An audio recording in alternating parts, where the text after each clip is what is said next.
हिंदू धर्म में महाशिवरात्रि का विशेष महत्व है।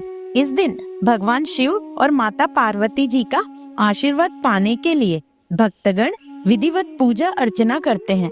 मान्यता है कि इस दिन भगवान शिव और पार्वती जी की 4 पहर की पूजा करने से हर इच्छा पूरी हो जाती है। आज के दिन भगवान शिव और माता पार्वती की पूजा अर्चना करने के साथ व्रत रखने का विधान है।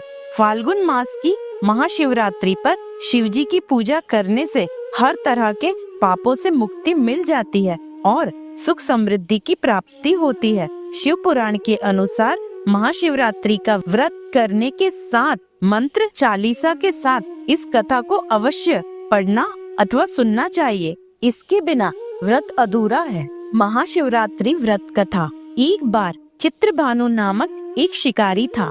पशुओं की हत्या करके वह अपने कुटुंब को पालता था। वह एक साहूकार का ऋणी था, लेकिन ऋण समय पर न चुका सकने पर क्रोधित साहूकार ने उसको शिव मठ में बंदी बना लिया। संयोग से उस दिन शिवरात्रि थी। बंदी रहते हुए शिकारी मठ में शिव संबंधित धार्मिक बातें सुनता रहा। वहीं उसने शिवरात्रि व्रत की कथा भी सुनी। संध्या होने पर साहूकार ने उसे बुलाया और ऋण चुकाने के लिए पूछा तो शिकारी ने अगले दिन सारा ऋण लौटा देने का वचन दिया। साहूकार ने उसकी बात मान ली और उसे छोड़ दिया। शिकारी जंगल में शिकार के लिए निकला, लेकिन दिन भर बंदी गृह में रहने के कारण भूख प्यास से व्याकुल था। सूर्यास्त होने पर वह एक जलाशय के समीप गया और वहाँ एक घाट के किनारे एक पेड़ पर थोड़ा सा जल पीने के लिए लेकर चढ़ गया, क्योंकि उसे पूरी उम्मीद थी कि कोई ना कोई जानवर अपनी प्यास बुझाने के लिए यहाँ जरूर आएगा। वह पेड़ बेलपत्र का था और उसी पेड़ के नीचे शिवलिंग भी था, जो सूखे बेलपत्रों से ढका होने के कारण दिखाई नहीं दे रहा था। शिकारी को उसका पता न चला। भूख और प्यास से थका वो उसी मचान पर बैठ गया। मचान बनाते समय उसने जो टहनियां तोड़ी वे संयोग से शिवलिंग पर गिरी। इस प्रकार दिन भर भूखे प्यासे शिकारी का व्रत भी हो गया और शिवलिंग पर बेलपत्र भी चढ़ गए। एक प्रहर रात्रि बीत जाने पर एक गर्भिणी मृगी तालाब पर पानी पीने पहुंची। शिकारी ने धनुष पर तीर चढ़ाकर ज्यों ही प्रत्यंचा खींची, उसके हाथ के धक्के से कुछ पत्ते एवं जल की कुछ बूंदें नीचे बने शिवलिंग पर गिरी और अनजाने में ही शिकारी की पहले पहर की पूजा हो गई। मृगी बोली, मैं गर्भिणी हूँ, शीघ्र ही प्रसव करूंगी। तुम एक साथ 2 जीवों की हत्या करोगे, जो ठीक नहीं है।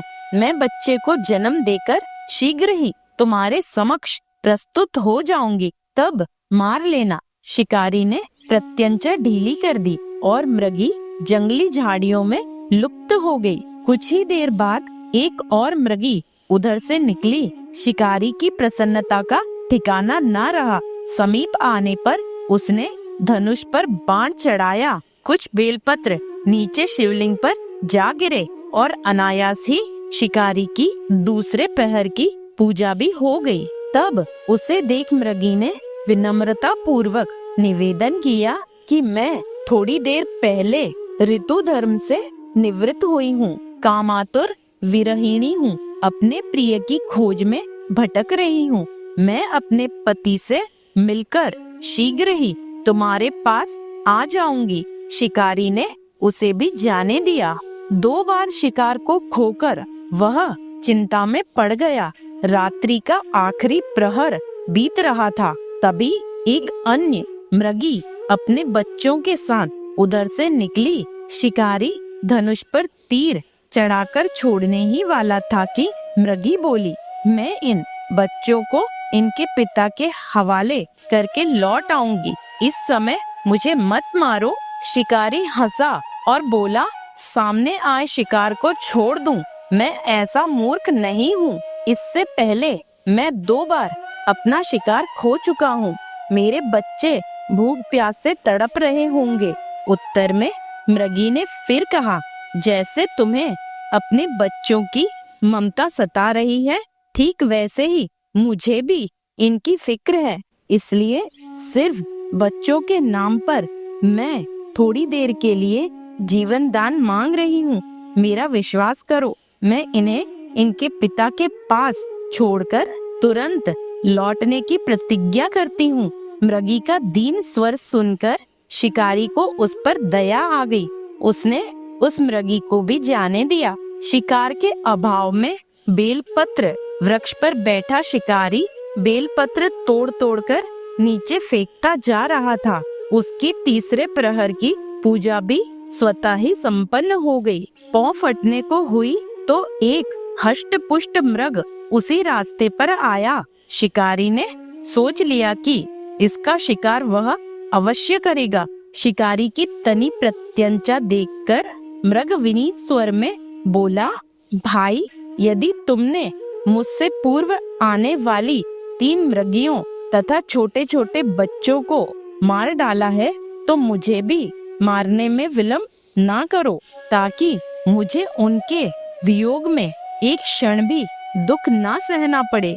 मैं उन मृगियों का पति हूँ।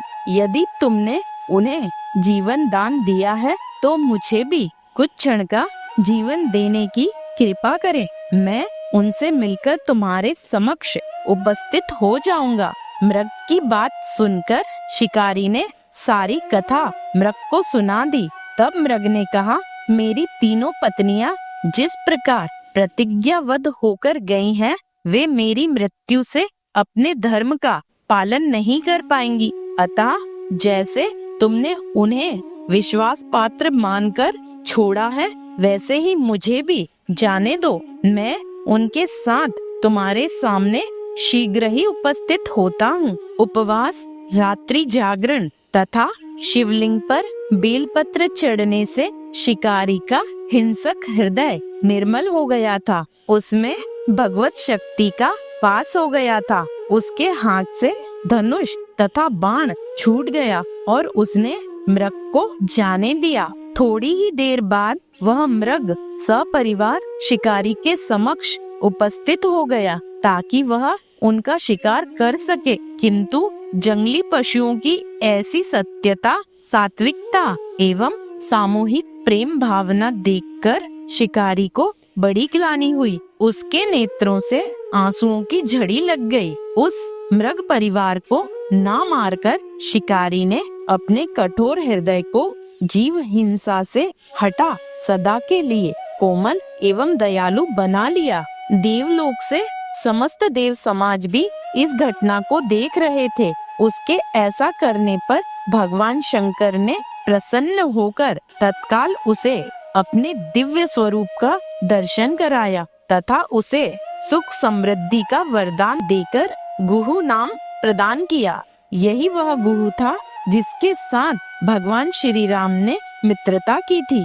शिव कृपा से वह शिकारी तथा हिरण का परिवार मोक्ष को प्राप्त हुआ। उमा शंकर भगवान की जय। हर हर महादेव।